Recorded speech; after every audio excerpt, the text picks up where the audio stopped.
Saints fans go crazy. I believe in momentum. I think that's huge.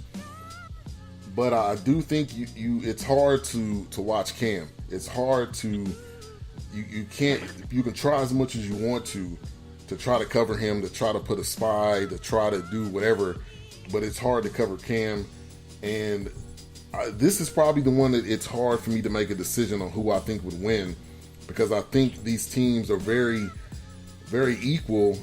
You look at ESPN, I believe it's got the Saints as the favorite. But I'm gonna go with the Saints. I think this team could possibly, I'm gonna say possibly, make it to the Super Bowl. You look at the Vikings, who, yes, they've played great. Chase Keenum, Teddy B is back, but are they a playoff caliber team? You look at the Eagles. Nick Foles is not, I repeat, not a Super Bowl quarterback. Not a playoff winning quarterback. Pro Bowl, man. Why you hating on Nick? That was like 3 years ago. he went the journey route with as a backup, but I mean the Saints could possibly make it to the Super Bowl. Man, you remember that season? He went 27 touchdowns and 2 picks. You don't remember that? Yeah, I do. I mean, I've slept like 14 million hours since then, but. But this is an exciting game here. But yeah, go ahead, break it down for me. Yeah, I got the Saints too, man. And you talked about the offense, but the defensive side of the ball is where the Saints have made their living at this year. Those 2 young corners that they got, Lattimore. I can't think of the name. I think it's Marshawn Lattimore and man, can't remember the other one. They balled out. And they bring pressure on the quarterback. And then also this is a division game too, man. Which again, you were saying how it's a hard to pick. This is a division game. Carolina and New Orleans play each other 2 times in the season. This would be the 3rd time. And like I said, I think New Orleans, man, just that experience and they're hungry. They're really hungry. They have that balanced offense. They can throw down the field with Thomas. And I just think that their weapons, they have more weapons than Carolina. I mean, Carolina has some weapons, and I think Cam is like the ultimate weapon because he's like a running back in a quarterback body or something. Like a quarterback in a running back's body or something. I don't even know what it is. He's just, or a linebacker. Right? A linebacker in a quarterback's body. Yeah, he's like a linebacker or something. Yeah. I don't know. So, but I mean, Cam is going to have to be Superman tomorrow for them to win. Like, he's going to have to be Superman. Funches has played well. I actually watched a lot of him this season, and you can see how his footwork and his technique has gotten so much better, especially for a tall receiver. He's like 6'4", 6'5", or something like that. It's like a huge receiver. But his footwork has gotten really, really well, on dig routes and on cuts and things like that. And they got, all-purpose utility guy, McCaffrey, coming out the backfield. He does a little bit of everything for them. He lines up at receiver. He lines up in the backfield, catches swing routes, run the ball, everything that they need him to do. But I just think that New Orleans just has more weapons. And I think that New Orleans defense is on par. It could actually be better than Carolina's defense. Okay. So I'll take that. I got New Orleans. I think they're just as a team, they are a complete team. Like, New Orleans is a complete team, and they're pushed by a veteran quarterback who has won a ring before. So I got to go with the Saints in this one. Yeah. I'm agreeing with you. And shout out to Big L in the chat room, Brian Hill in the chat room as well. And I think that, and Big Up says Cam can do it. You can do it. If y'all don't know if y'all remember that, but that was from the Waterboy movie. But I think Cam is definitely gonna have to be Superman. I think he is gonna have to put the team on his back, and you can't have any drop passes. I think Funches is definitely becoming that top wide receiver, and I think that's a huge reason why they decided to trade Calvin Benjamin. I mean, why else would you do that if you didn't know what you had? But I just don't think they have enough. Greg Olsen is still a top tight end. So I'm excited about that game. I'm picking the Saints as well. So here's our breakdown of the picks, the 4 games. I'm picking the Titans over the Chiefs. What team are you picking? I'm taking the Chiefs. Okay. Next game, taking the Chiefs. Bills and Jaguars. I'm picking the Jaguars. I think you said you're picking the Jaguars too. Yeah, we both rolled the Jaguars on that one. All right. Saints over Panthers. We're both agreeing to that one. And yes, sir. Also, I'm picking the Rams over the Falcons. I don't know if you picked the same. Yeah, and I'm taking the Rams over the Falcons too, man. The Rams, that's my sleeper team, man. I'm telling you, they Super Bowl bound, man. I want to see them win. I just want to see them win. Yeah, I hear you. And once again, we got Tyjun Mack on the line.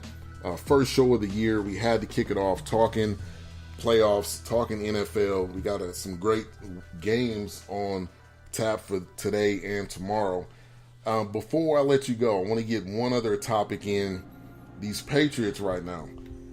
There is some rumblings which you rarely hear from New England, where you have Kraft not getting along with Brady and Belichick.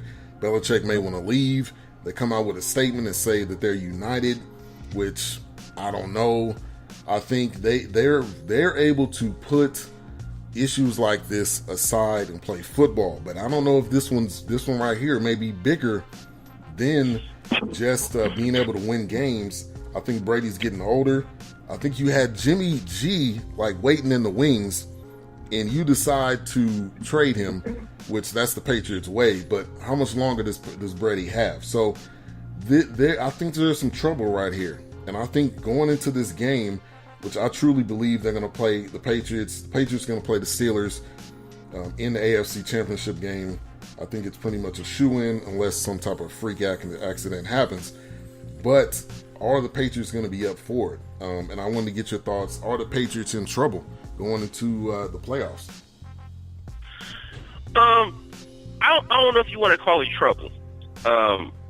We know that the Patriots kind of live the distractions, and they like trying to deal with adversity and things like that. It seems like I said this before. It seems like every time something comes out about the Patriots, they turn around and win a championship. They know how to just weed through it. But I do think there's some truth to everything that's going on in New England. And I don't think they wanted it to come out the way it did. But yeah, definitely. I mean, you look at, they traded Garoppolo, who should have been the future of the Patriots. They traded him for a second-round pick, which, if you know about what was going on with the Patriots, Cleveland was trying to get Garoppolo since last year, and there's other teams who've been trying to get Garoppolo, and they refused to trade him.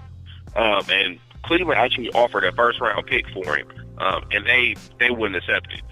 So to trade him to San Francisco for a second-round pick, I kind of knew that something was going on. I was like, okay, what's really going on? And then now you see all the reports coming out about, they were going to pay Garoppolo $18 million to sit on the bench because they didn't want to let him leave. Bill Belichick actually wanted to get rid of Brady. He actually was like, it's time to make that switch. And when you think about organizations, the organizations that are consistently good, the reason they're consistently good is because they usually have a contingency plan in place where they can replace their quarterback. And you go back, you look at Joe Montana to Steve Young. That was a huge one. And then you look at even Green Bay when they let Brett Favre go, they switched from Brett Favre to Aaron Rodgers.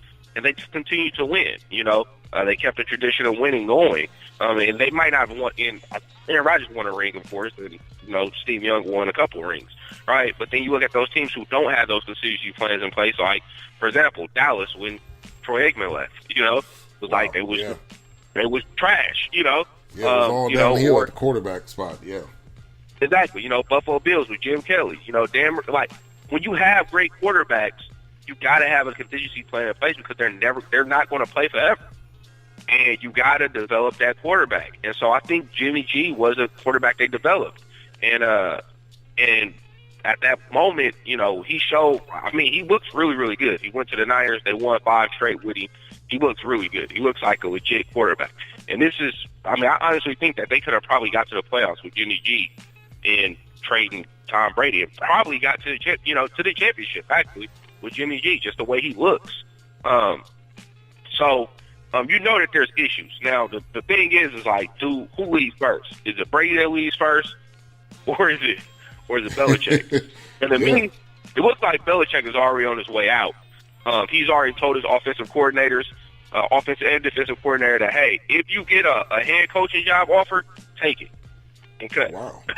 That's serious right there. Yeah, so he's told them, and Josh McDaniels is, now you're hearing people looking at Josh McDaniels to take him, the defensive coordinator as well. And then you're hearing the rumblings about him possibly going to the Giants. So it's serious. I think it's real serious. I guess Kraft told him to draft another quarterback and develop him. Well, who do you develop in the draft this year? After the 3 quarterbacks that's going to go first, you got Rosen, Darnold, and Josh Allen. After them 3, who do you develop? Who, Lamar Jackson? Yeah, there's not very many quarterbacks in this draft. I think you named all of them right there. And they're all questionable. You don't know what any of these kids are going to be. Exactly. You look at Darnold, and his decision making is terrible.